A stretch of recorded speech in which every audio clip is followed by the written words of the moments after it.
C'est déjà appelé. Gloire au Seigneur. Nous rendons grâce au Seigneur pour ses bienfaits, pour son amour infini envers nous. Que le Seigneur vous bénisse. Église A2, Temple de la Bonne Nouvelle, vous apporte la bonne nouvelle de Jésus-Christ.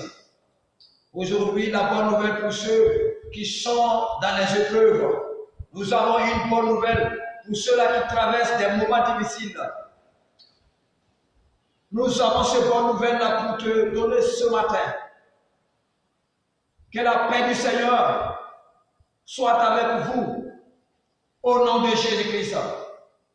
Ce matin, le Seigneur m'a mis à cœur de vous partager un thème intitulé « Le silence de Dieu dans l'épreuve ». Le silence de Dieu dans l'épreuve. Et souvent, il y a des choses qui nous arrivent dans la vie. Et nous faisons tout notre mieux. Et malgré tout, nous voyons que Dieu se tait et Dieu garde le silence. Donc, sans plus tarder, nous faisons la lecture dans Psaume, chapitre 22, verset 2 à 4. Psaume 22, 2 à 4. Psaume 22, 2 à 4. Je fais la lecture. Mon Dieu, pourquoi m'as-tu abandonné? Et tu le dis sans me secourir, sans écouter mes plaintes. Mon Dieu, j'écris les jours et tu ne réponds pas. La nuit, je n'ai point de repos. Pourtant, tu es le Saint qui siège au milieu des louanges d'Israël. En toi se confiaient nos pères. Ils se confiaient et tu les délivrais. Ils criaient à toi et ils étaient sauvés. Ils se confiaient à toi et ils n'étaient point confis. Alléluia. Je suis arrivé au verset 6. Bien-aimés dans le Seigneur, notre Dieu est un Dieu merveilleux. Et notre Dieu est un Dieu qui règne à jamais et à perpétuité. Le silence, je dis, se taire et ne plus parler.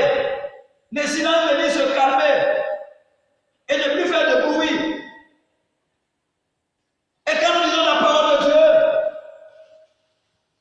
nous voyons ici David qui parle.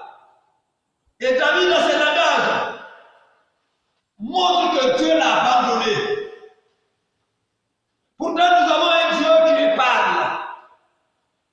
Dans Jean 1, verset 1, ça veut dire 1, verset 1, la Bible dit qu'au commencement était la parole, et la parole était avec Dieu, et la parole était Dieu. Nous avons un Dieu qui parle. Nous avons un Dieu qui parle. Et si nous allons voir toujours dans Matthieu 27, verset 46, ce que David a dit dans les psaumes est répété par Jésus dans Matthieu chapitre 27, verset 46.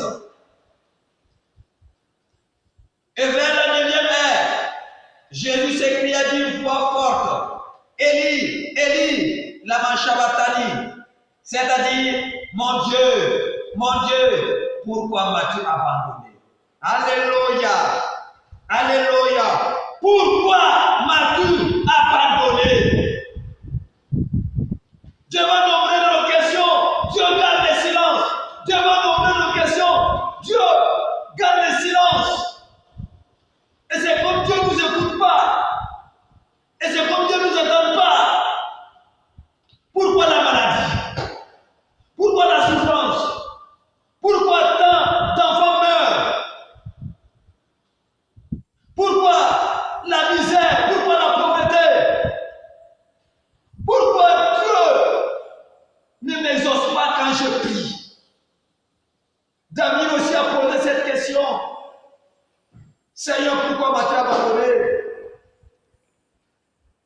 Dans un temps de preuve, nous pouvons dire ce que nous pouvons dire ce que nous voulons.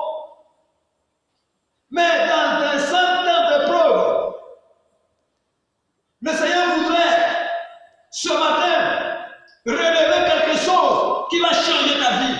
Relever quelque chose qui va te donner encore la force de s'élever. Nous avons quelques éléments que nous allons donner,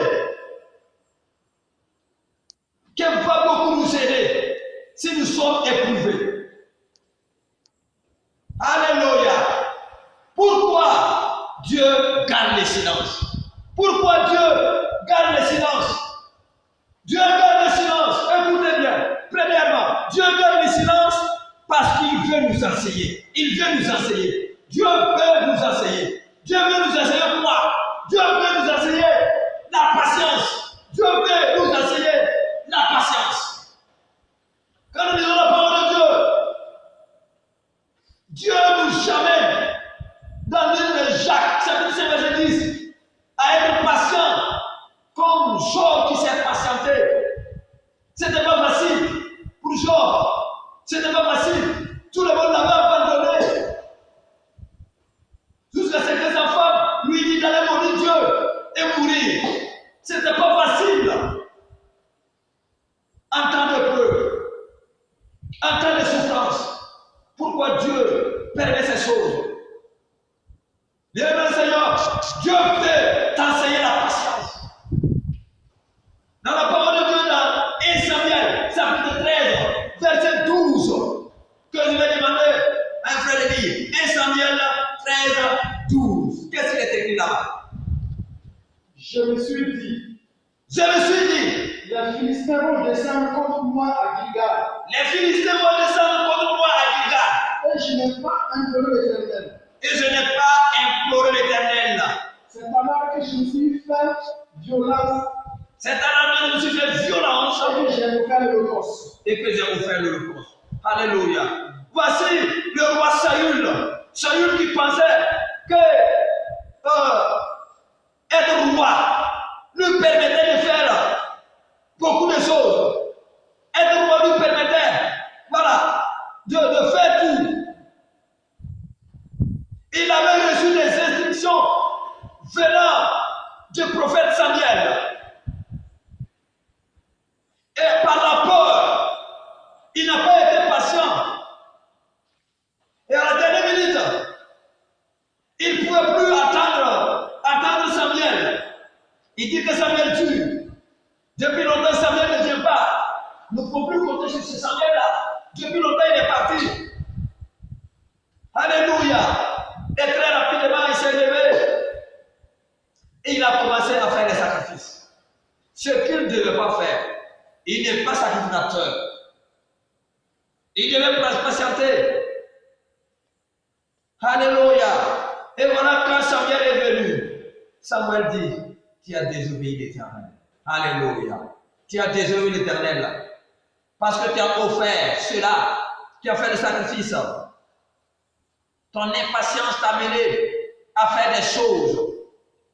Toi qui m'écoutes dans cet instant, ton impatience a t'amené à faire des choses. Tu dois relever ta tête. Tu dois garder la patience. Reste ferme dans la foi. Sois patient. Et tu verras la bénédiction de Dieu agir dans ta vie. Au nom de Jésus-Christ. Donc Dieu veut t'enseigner la patience. Deuxième chose que Dieu veut nous enseigner. Dieu veut nous enseigner l'humilité.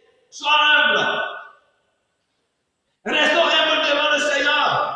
Et il va nous élever. La Bible dit, dans Jacques chapitre 4, verset 10, que humiliez-vous devant le Seigneur et il vous élèvera. Alléluia. Alléluia. Humiliez-vous devant le Seigneur et il vous élèvera. Quand nous pensons que nous connaissons tout, nous pouvons tout faire, tu vois, nous passons à côté. Dieu te permet souvent d'être humble. Dieu envoie souvent l'humiliation pour te permettre d'être humble.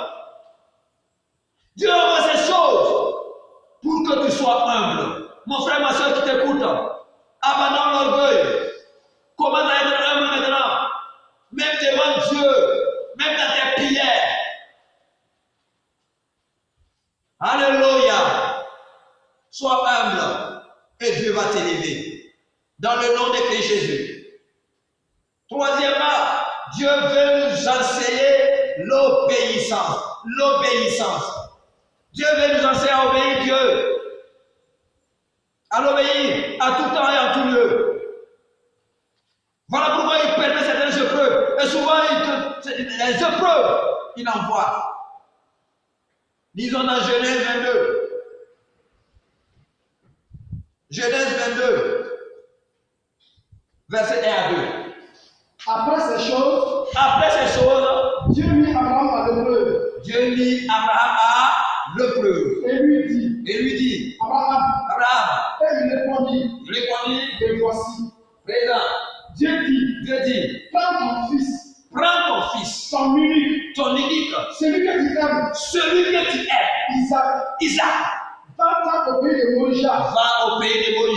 Et offre-le en sacrifice. Sur l'une des montagnes que je te dirai. Alléluia. Alléluia. Souvent Dieu veut t'enseigner l'obéissance. Et il y a certaines épreuves qui viennent dans ta vie. C'est pour que tu puisses. Dieu veut savoir si tu vas l'obéir ou pas. Abraham, son fils bien-aimé, qu'il aime de tout son cœur, son fils unique, Dieu lui dit d'aller le faire, d'amener sur la montagne et pour faire l'holocauste. Alléluia. Dieu voudrait seulement voir son obéissance. Alléluia. Si Dieu veut t'utiliser, si Dieu veut collaborer avec toi, si Dieu veut marcher avec toi, il va souvent envoyer des épreuves dans ta vie pour t'amener à être obéissant, pour connaître des niveaux d'obéissance. Alléluia. Bien-aimés dans le Seigneur, pourquoi Dieu garde le silence? Il veut nous enseigner l'obéissance. À obéir le Seigneur. En la quatrième chose, nous allons parler de la persévérance aussi. Dieu veut nous enseigner la persévérance. Dieu garde le silence pour nous enseigner la persévérance. À persévérer davantage, à ne pas perdre le courage. Sois persévérant. Dieu veut que tu sois persévérant. Dieu veut que tu sois persévérant. Dans Luc chapitre 18, verset 1. Luc 18, verset 1. Jésus leur adressa une parabole. Pour montrer qu'il faut toujours prier. Et ne point se relâcher. Pour ne point se relâcher. Alléluia. Alléluia. Et Jésus a détracé l'histoire pour montrer aux chrétiens d'être persévérants. D'être persévérants. Et si nous lisons, nous continuons la lecture, nous voyons ce qui s'est passé. Et Dieu, le juge a intervenu. Malgré qu'il ne voulait pas intervenir, il a intervenu parce que la pauvre dame était en train de l'opportunir. Alléluia. Alléluia. Demandez, cherchez, frappez. Et Dieu ouvrira les portes. Ce n'est pas une fois seulement, ce n'est pas deux fois seulement. Continue, continue. Alléluia. Continue de prier. Ne perds pas le courage dans ta prière. Tu as prié l'année passée, ce n'est pas exaucé. Tu as prié cette année, ce n'est pas exaucé. Continue de prier. Tu es à la porte de recevoir tes miracles. Au nom de Christ Jésus. Au nom de Christ Jésus. Bien-aimés dans le Seigneur, Dieu veut nous enseigner à être persévérants.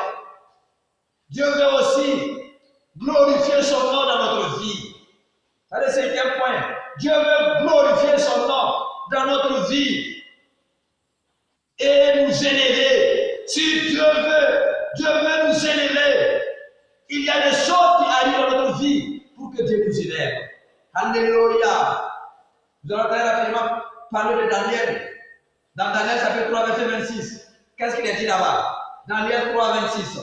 Ensuite, Ensuite, Nebuchadnezzar s'approcha de l'entrée de la fournaise ardente et prenant la parole, il dit, Shadrach, Sadrach, Meshach Meshach, et Abednego, Abednego, serviteurs du Dieu suprême, serviteurs de Dieu suprême, sortez et venez. sortez et venez. Et Shadrach, Sadrach, Meshach Meshach, et Abednego sortirent du Abednego feu. sortent au bleu du feu. Les satrapes, les intendants, les gouverneurs et les conseils du roi s'assemblèrent. Ils virent que le feu n'avait eu aucun pouvoir sur le corps de ces hommes, que les cheveux de leur tête n'avaient pas été brûlés, que leurs cabessons n'étaient point endommagés, et que l'odeur du feu ne les avait pas atteints. Alléluia. Dieu veut glorifier son nom. Regardez les trois, Javid et Daniel, Sadrach, Meshach, Abednego. Dieu veut glorifier son Seigneur. Ils ont refusé d'adorer l'idole. Et le roi Nebuchadnezzar envoie des gens de les prendre et les jeter dans la fournaise de feu qui brûle. Et il a même dit d'intensifier la fournaise, d'augmenter 7 fois et chauffer 7 fois la fournaise. Alléluia. Et Dieu était dans le silence. Dieu était dans le silence. Ils ont pris Sadrach, Meshach, Abednego. Et Dieu était dans le silence. On les amène à portée du feu. Et Dieu était dans le silence. On les jette dans le feu. Et c'est là que Dieu va manifester sa puissance. Et Dieu a mis un climatiseur dans le feu, dans le fournaise. Alléluia. Et il ne chantait plus le mal, la douleur. Gloire au Seigneur. Gloire au Seigneur. Toi qui souffres actuellement, et tu es dans les problèmes, et tu es dans les difficultés, dans le nom de Jésus-Christ, que Dieu envoie des climatiseurs là où tu te trouves. Au nom de Jésus de Nazareth, que les choses se refroidissent, que le feu se refroidisse, que le feu se refroidisse, que le feu se refroidisse. Au nom de Jésus-Christ. Daniel, les amis de Daniel étaient dans le feu. Et la Bible dit qu'il y a eu une quatrième personne. Et le roi a eu peur. Alléluia. Alléluia. Que Dieu envoie une quatrième personne dans ta vie qui va effrayer toute puissance de l'ennemi. Au nom de Christ Jésus. Au nom de Christ Jésus.